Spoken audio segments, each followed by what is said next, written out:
राजस्थान में कांग्रेस की तीसरी लिस्ट में भी गहलोत के वफादार 2 मंत्री और 1 दर्जा प्राप्त राज्य मंत्री को टिकट नहीं मिला है। ऐसे में टिकट कटने को लेकर अटकलों का बाजार गर्म हो गया है।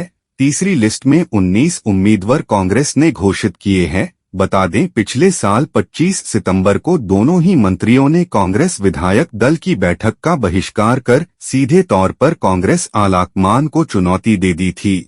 सचिन पायलट के विरोध पर तीनों को कारण बताओ नोटिस जारी किया था। अटकलों का बाजार गर्म है कि सचिन पायलट के विरोध के चलते इन मंत्रियों का टिकट अभी तक क्लियर नहीं हुआ है।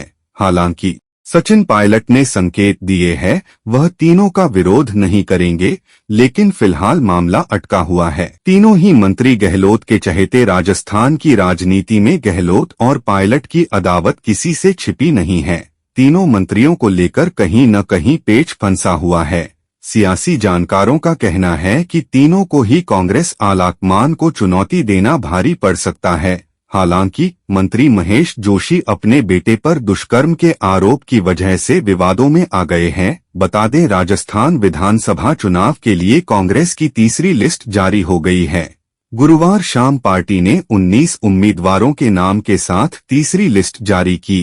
इस लिस्ट में गहलोत सरकार के 1 मंत्री के साथ साथ 11 मौजूदा विधायकों के नाम शामिल हैं। लेकिन अभी तक गहलोत सरकार के नगर विकास और आवास विभाग मंत्री शांति धारीवाल को टिकट नहीं मिला है। शांति धारीवाल मुख्यमंत्री अशोक गहलोत के चहेते हैं। सचिन पायलट ने सपोर्ट करने के संकेत दिए थे। सीएम अशोक गहलोत के धुर विरोधी सचिन पायलट ने हाल ही में संकेत दिए थे वे गहलोत तीनों मंत्रियों समेत गहलोत समर्थकों को टिकट देने का विरोध नहीं करेंगे। लेकिन सियासी जानकारों का कहना है कि राजनीति में जो कहा जाता है ऐसा हो जाए इसकी गारंटी नहीं होती है।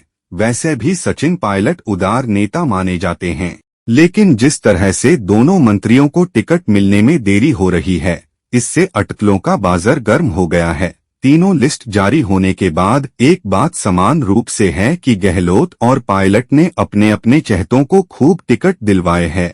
नए चेहरों को मौका नहीं मिल पाया है। इधर सीएम की कुर्सी पर कौन बैठेगा, इस पर भी अभी से लड़ाई शुरू हो गई। गहलोत के दावे पर पायलट ने जवाब दे दिया। सचिन पायलट ने बृहस्पतिवार को कहा कि राज्य में पार्टी नेताओं का सामूहिक उद्देश्य आगामी विधानसभा चुनाव जीतने के लिए एकजुट होकर काम करना है और सरकार का नेतृत्व कौन करेगा, इस पर आलाकमान विधायकों से बातचीत के बाद फैसला करेगा। पायलट की टिप्पणी से कुछ दिनों पहले मुख्यमंत्री अशोक गहलोत ने कहा था कि वह मुख्यमंत्री पद छोड़ना चाहते हैं, लेकिन यह पद उन्हें छोड़ नहीं रहा है और शायद छोड़ेगा भी नहीं। उन्होंने यह भी कहा था कि कांग्रेस आलाकमान का जो भी फैसला होगा वह सबको स्वीकार होगा। यहाँ कांग्रेस मुख्यालय में पत्रकारों से बातचीत के दौरान गहलोत के बयान के बारे में पूछे गए सवाल पर पायलट ने कहा, इस पर प्रतिक्रिया देने की क्या जरूरत है। उन्होंने जो कहा होगा वो दशकों के अनुभव के आधार पर कहा होगा।